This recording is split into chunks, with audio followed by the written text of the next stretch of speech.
Hello friends, मेरा नाम लक्ष्य है और आज मैं मॉडर्न इंडिया स्टार्ट कर रहा हूँ। हमारा पहला टॉपिक जहाँ से मॉडर्न इंडिया की शुरुआत होती है, advent of Europeans in India. Basically हमारा मॉडर्न इंडिया स्टार्ट होता है 1757 से। हमारा पहला टॉपिक है advent of Europeans in India. हम शुरुआत करते हैं। जैसा कि आप देख पा रहे हैं, till the 15th century Europeans obtained spices, silk, precious stones mainly from India and South east Asia. इसका मतलब ये है कि 15th सेंचुरी तक यूरोप के जो लोग थे, यूरोपियंस, आप स्पेन, पुर्तगाल या इंग्लैंड, इटली, सभी के बारे में बोल सकते हैं, वो अपनी spices, silk, precious stones basically import करते थे इंडिया से, and somewhat spices from South east Asia as well. So basically क्या ट्रेड रूट वो लेते थे? बेसिकली जो दो मेजर ट्रेड रूट्स थे, वो एक रेड सी था और एक Gulf of Persia. I can show you on the map as well. Let me show you.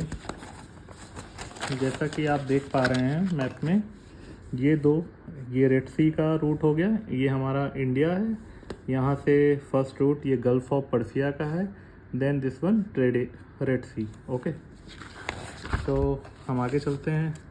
तो क्या होता है कि 1453 में ओटोमन्स एम्पायर, ओटोमन टर्क आप बोल सकते हो, उनका कब्जा हो जाता है इस्तांबुल के एरिया में। जो मॉडर्न इस्तांबुल का एरिया है, टर्की का एरिया, वहाँ पे इन ओटोमन टर्क का कब्जा हो जाता है।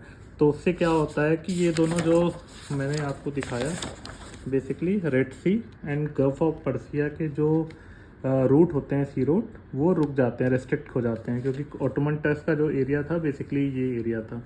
तो इससे क्या होता है कि फिर यूरोपियंस के लिए ये एरिया थोड़ा इंपोर्ट करना इंडिया से टफ हो जाता है, साउथ ईस्ट एशिया, इंडिया से जो इनके। तो उसके लिए फिर क्या करते हैं ये, फिर Europeans started looking for a new sea route. तो वो नया सी रूट बेसिकली स्टार्ट कर देते हैं सर्च करना, टू रीच टू इंडिया, ताकि सो that they can bypass Arab and Turkish middleman. Basically जो इस्तांबुल वाला एरिया था जहाँ पे ओटोमन एम्पायर था, तो उनको बाईपास करने के लिए वो नया सी रूट देखने लगे, so that they can reach India to the east. Plus एक और भी कारण था कि 15th सेंचुरी में इसमें एक एडवांटेज ऐड करता है कि वो उनका जो शिप बिल्डिंग, जो भी टेक्नोलॉजिकल एडवांसमेंट था, वो काफ़ी अच्छा था यूरोप में, जो कि शिप बिल्डिंग में या फिर नेविगेशन साइंस में। प्लस रेनेसा भी उधर आ चुका था तब तक यूरोप में, तो पीपल वहाँ के एडवेंचरस हो गए थे, दे स्पिरिट आ गया था, great spirit of adventurous in the western Europe. Then in 1497 under the treaty of Tordesillas 1494, तब एक ट्रीटी होती है 1494 में, बेसिकली एक ट्रीटी होती है, आप कह सकते हैं स्पेन और पुर्तगाल के बीच में। उस ट्रीटी के तहत इन 1497 में एक इमेजिनरी लाइन खींची जाती है। उस इमेजिनरी लाइन के तहत जो भी लाइन के ईस्ट वाला पार्ट होता है, उसमें पुर्तगाल, ईस्ट वाला पार्ट जो होता है वो पुर्तगाल को उसकी जिम्मेदारी दी जाती है। दे कैन क्लेम एवरीथिंग, जैसे कि वो कोई भी वॉर लड़ सकते हैं या कुछ भी क्लेम कर सकते हैं, वो अपना लैंड को सीज कर सकते हैं उधर के, तो दे कैन क्लेम एवरीथिंग। तो एंड वेस्ट वाला एरिया स्पेन को मिल जाता है, same to same. So basically rulers of Portugal and Spain divided the non Christian world between them. ठीक है। देन अब इसके बाद क्या होता है, वो स्टार्ट करते हैं to the search for the India, for the east. So 1492 में कोलंबस ऑफ स्पेन सर्च में, इंडिया की सर्च में जाते हैं, बट उन्हें यूएसए डिस्कवर कर लेते हैं वो। उसके बाद फिर 1487 में फिर से पुर्तगीज एक नेविगेटर होते हैं, बार्थलोमो डियास, वो भी इंडिया की खोज पे निकलते हैं, बट वो केप ऑफ गुड होप तक पे पहुंच के इन अफ्रीका में वहाँ से वापस हो जाते हैं। मैं केप ऑफ गुड होप भी आपको दिखाता हूँ। तो दिस वन इज़ अफ्रीका। तो केप ऑफ गुड होप ये एरिया है। यूरोप से यहाँ पे से बार्थोलियम आते हैं और यहाँ पे पहुँच के वो फिर रिटर्न बैक हो जाते हैं, डियाश। ओके। देन फाइनली 1498 में वास्को डिगामा जो होते हैं पुर्तगीज, वो सी रूट को खोज लेते हैं, वो finally discovered India sea route to India. Okay. तो वो कहाँ पहुँचते हैं? वो फर्स्ट टाइम पहुँचते हैं कैलीकट में 1498 में। तो उस टाइम कैलीकट का रूलर कौन होता है? Local ruler Zamorin. Zamorin basically एक टाइटल है जो कि वहाँ के किंग्स को दिया जाता है कैलीकट में। Calicut this is the part of Kerala. Kerala में कैलीकट पड़ता है। ओके, सो यहाँ पे 1498 में वास्को डी गामा ने इंडिया खोज लिया। अब आगे बढ़ते हैं। तो first Europeans to reach India Portuguese. तो हम पुर्तगीज़ से स्टार्ट करते हैं। Portuguese they wanted to monopolise the eastern trade, मतलब ईस्टर्न की जिम्मेदारी उनको मिली थी, तो वो मोनोपलाइज करना चाहते थे कि सिर्फ उन्हीं का राज हो। They were the only so who can trade in the east side. Okay, so Vasco da Gama के बाद नेक्स्ट जो पुर्तगीज आता है वो पेड्रो होता है। पेड्रो अल्वारेज कैब्रल जो आता है, he is the only who establish first factory in Calicut in 1500। पहला फैक्ट्री भी पेड्रो ही लगाता है। उसके बाद Vasco da gamma total 3 times आता है इंडिया में। Again he visit India in 1502 and 1524। Also he died in India. वो डाइड भी इंडिया में ही उनका देहांत होता है वास्को डी गामा का इन 1524 में। और इनको बरी भी कोची केरल में ही एक एरिया है where he buried and later his remains were shifted to Portugal. Now our next important topics, Portuguese governor. Okay, यहाँ पे हम सारे पुर्तगीज गवर्नर को नहीं कवर करेंगे। बेसिकली जो भी मेजर गवर्नर्स होंगे we will cover them only.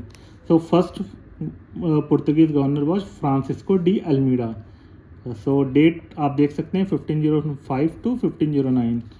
Basically mission क्या था? पुर्तगीज़ की पोजीशन को स्ट्रेंथ करना इंडिया में। इसको कैसे स्ट्रेंथ किया जा सकता है? जैसे कि कैप्चर करना स्ट्रेटेजिक लोकेशंस को, मलक्का, ओरमुज वो पर्सिया वाला एरिया है बेसिकली, जो गल्फ ऑफ पर्सिया का एरिया है। He is the first governor. वो फ्रांसिस्को ने ही ब्लू वाटर पॉलिसी लाई थी। क्या ऑब्जेक्टिव था? For the naval supremacy in Indian ocean. Objective make Portuguese strong at sea. Basically sea में स्ट्रॉन्ग होगा जो जिसका भी राज उस टाइम बेसिकली ओशियंस या सी में होता था। He is the only one who can only we can say is the only can win और can rule India. Who is the strong presence or who has the naval supremacy in Indian Ocean or sea। ठीक है, जिसका strong presence होगा सी में या ocean में वही rule कर सकता है इंडिया में। इन 1508 में एक बेसिकली एक बैटल होता है। बेसिकली इस बैटल में क्या होता है कि उसमें जॉइंट इजिप्ट और गुजरात की नेवी डिफीट करती है पुर्तगीज़ को इन द बैटल ऑफ चावल। तो चावल एरिया पड़ता है मुंबई के पास में। इस बैटल में क्या होता है? अल्मीडा जो होता है, फ्रांसिस्को डी अल्मीडा जो गवर्नर होता है, उसका बेटा लोरेंको डाइड। ठीक है, तो 1509 में अल्मीडा रिवेंज ले लेता है अपना फाइनली।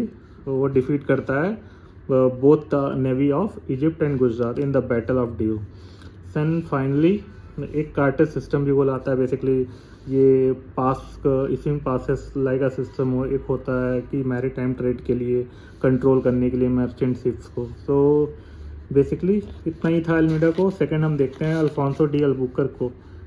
तो इसके जस्ट बाद में आता है 1509 से 15 तक, और उसको अल्फांसो को ही रियल फाउंडर बोलते हैं पुर्तगीज एम्पायर इन इंडिया। क्या अचीवमेंट थी? कैप्चर किया उसने गोवा को from the sultan of Bijapur 1510 में। सिर्फ मलक्का को कैप्चर करता है 1511 में to control the spice trade route of south east Asia. Then Hormuz को भी ये 1515 में कैप्चर करता है to control the entry to west Asia की एंट्री को कंट्रोल करने के लिए। तो रियल फाउंडर इसको मानते थे अल्बुकर को। इसके अचीवमेंट्स बहुत सारे थे। ही वॉज द ओनली जिसने एबॉलिश किया था सती को। उसने इंकरेज भी किया था पुर्तगीज पीपल को, पुर्तगीज बेसिकली मेंस को, कि आप लोकल जो भी वहाँ के लोग हैं वहाँ से लोकल वुमेन से शादी करिए। ठीक है, फिर उसने ही फेवर किया था क्रिश्चियन मिशनरीज की स्टार्ट भी उसने ही करवाई थी। So finally he died in Goa in 1515। Then next governor comes Nuno da Cunha, important governor, like next important governor in 1529 to 38. So his name mentioned in Babar's autobiography. This is the important point. Sometime it can be asked in some exams. Second point, उसने ही गोवा को capital बनाया था Portuguese empire का 1530 में। Then उसी के time basically Bahadur Shah ने help मांगी थी। बेसिकली हुमायूं ने अटैक किया था बहादुर शाह पे, गुजरात का रूलर था, तो उसने हेल्प मांगी थी पुर्तगीज से। And that time the ruler was Nuno da Cunha. So basically उनके बीच में एक ट्रीटी हुई थी। उस ट्रीटी के तहत जो बसीन का आइलैंड था वो अगर पुर्तगीज हेल्प करते हैं बहादुर शाह की, तो वो बसीन का आइलैंड वो पुर्तगीज को दे देगा। Plus he has also promised a base in Diu एजबिल टू द पुर्तगीज।